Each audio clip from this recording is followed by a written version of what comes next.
The Musicians of Bremen, a Ladybird book.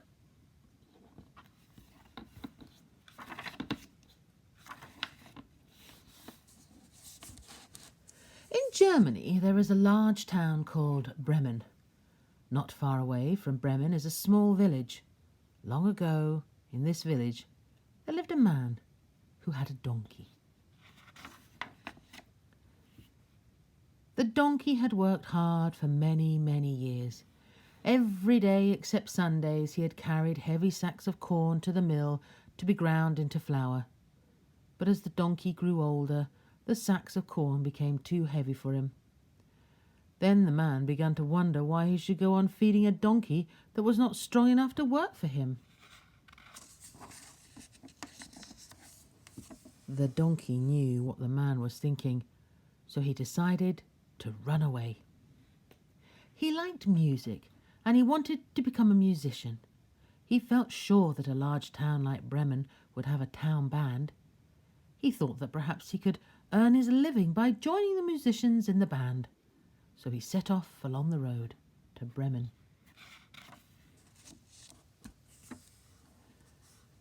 Before long, the donkey saw a dog lying by the side of the road. The dog looked tired. He lay panting as though he had run a race. "Now then, old dog, what is the matter with you?" asked the donkey. "Oh," replied the dog, "I'm becoming too old to hunt. My master is planning to kill me, so I have run away, but I do not know how I can earn my living." "Why don't you join me?" asked the donkey. "I too have run away from my master. I shall soon be too old to carry corn, and my master no longer wants to feed me. I plan to go to Bremen to become a town musician. Why don't you come along with me? I shall play the lute, and you can play the drums." The dog agreed, and the two of them set off along the road to Bremen. Before long, the donkey and the dog saw a cat. She was sitting by the side of the road with a face as long as 3 rainy days. "Now then, old Whiskers, what's the matter with you?" asked the donkey. "Oh," replied the cat, "now that I'm getting old, my teeth are not so sharp, and it's not very easy for me to catch mice. In fact, I'd much rather lie in front of the fire than catch mice. As I can no longer catch mice, my mistress is thinking of drowning me, so I've run away, but I do not know how I can earn my living."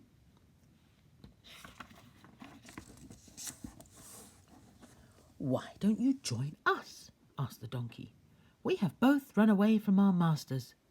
We plan to go to Bremen to become town musicians. You must be used to singing at night.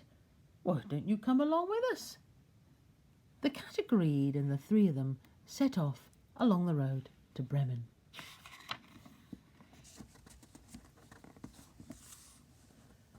Before long, the 3 travellers came to a farmyard. A cock was sitting on the gate, crowing at the top of his voice. "Now then, old cock, what's the matter with you?" asked the donkey. "Your crowing is loud enough to deafen me." "Ah," replied the cock, "we are to have guests for dinner on Sunday. My mistress plans to serve chicken soup. Tomorrow I'm going to be killed to be made into soup. So now I am crowing as loudly as I can while I'm still alive to do it." "Don't worry, old cock," replied the donkey. "There's no need to die yet. Why don't you join us? We plan to go to Bremen to become town musicians. You have a good voice, so you should be able to help us. Why don't you come along with us?" The cock agreed, and the 4 of them continued along the road to Bremen.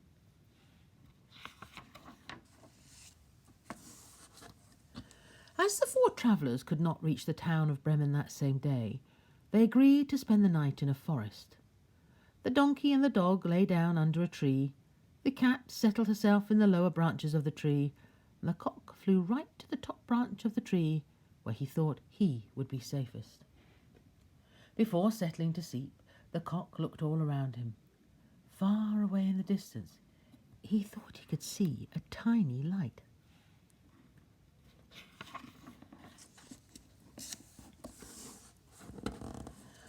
I think I can see a light in the distance, he called to his friends. There must be a house not too far away. If that is so, replied the donkey, let us go and find it, for I am not very comfortable here. I wouldn't mind a few bones with some meat on them, said the dog. The four friends set off towards the tiny light. The nearer they got to it, the larger and brighter it became.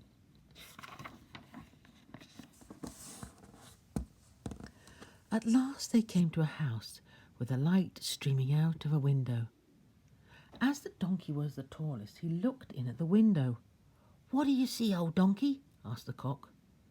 "What do I see?" asked the donkey. "I see a table set with good things to eat and drink, and some robbers sitting around it enjoying themselves." "Oh, that sounds like the sort of thing we could do with," said the cock. "And if only we could get at that food," said the donkey.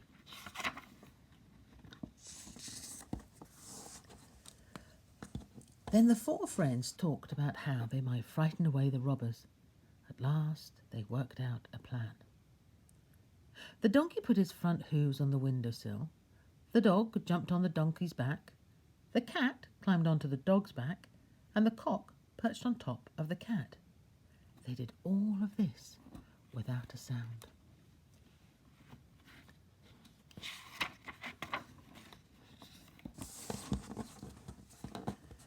Then the donkey gave the signal by nodding his head, and they all began to make music together. The donkey brayed, the dog barked, the cat meowed, and the cock crowed at the top of his voice. You've never heard such a terrible noise in all your life. At the same time, the four friends burst through the window, breaking all the glass. What a din that made! The frightened robbers jumped up and rushed out into the forest.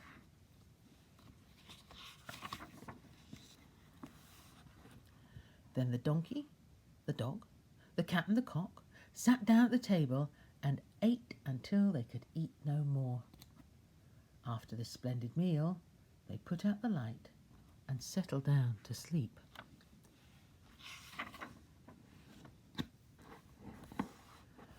The donkey lay down on some straw in the yard. The dog settled himself behind the door. The cat stretched out near the fire, and the cock flew up onto a beam near the ceiling. They were so tired after their long walk that soon they were all fast asleep. Meanwhile, the robbers were watching from some distance away. They saw the light go out in the house. By midnight, all was quiet. They'd begun to wonder why they'd all been so frightened. "We shouldn't have let ourselves be frightened out of our wits," said the leader of the robber. He then ordered one of the other robbers to go and look at the house.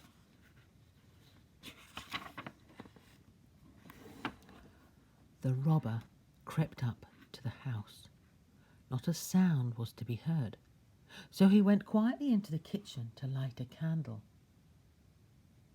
In the dark he could see the bright eyes of the cat shining.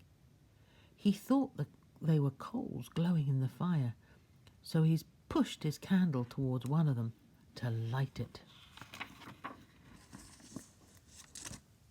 The cat did not like having something pushed towards her eyes. She jumped out, hissing and spitting, and scratched the robber's face. The robber, frightened out of his wits, rushed to the back door. There he fell over the dog, who jumped up and bit him in the leg. As the man limped across the yard, howling, the donkey gave him a good kick. By this time the cock had been wakened by all the din. He came flying down from his beam, screeching for all he was worth. The robber was terrified. He limped back to his friends as quickly as he could. "Whatever happened to you?" asked the leader of the robbers. "Oh dear," groaned the frightened robber. "There was a witch in the house. She spat on me and scratched my face with a long cause. And behind the door there stands a man with a knife. He stabbed me in the leg. And in the yard there is a big black monster. He beat me with a wooden stick. And up near the roof there sits a judge, and he was shouting, 'Bring the robber here to me!' And so I ran away as quickly as I could." After this frightening tale, the robbers never dared to go near the house again. This suited the four friends very well. They settled down happily to live together in the house, and they never did get to Bremen to become the musicians of Bremen.